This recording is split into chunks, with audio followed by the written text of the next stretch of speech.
నాగర్ కర్నూలు జిల్లా ఉయ్యాలవాడ బీసీ బాలికల గురుకులంలో నిన్న రాత్రి మళ్లీ కడుపు నొప్పి విరేచనాలతో ఇబ్బంది పడ్డారు ముగ్గురు విద్యార్థినులు. అయితే ఇప్పటికే 111 మంది విద్యార్థులకు ఫుడ్ పాయిజన్ కాగా వారిని జిల్లా కేంద్రంలోని ప్రభుత్వ ఆసుపత్రులకు చికిత్స అందించారు. ప్రస్తుతం మాత్రం గురుకులంలోనే మెడికల్ క్యాంప్ పెట్టి వైద్యం అందిస్తున్నారు.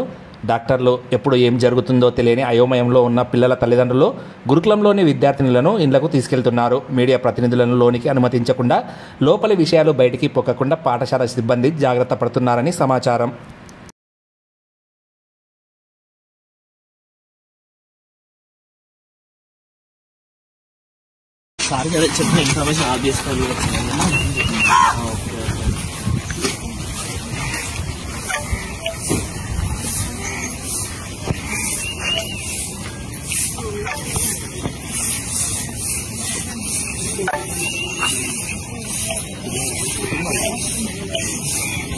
ఇప్పుడు బాగానే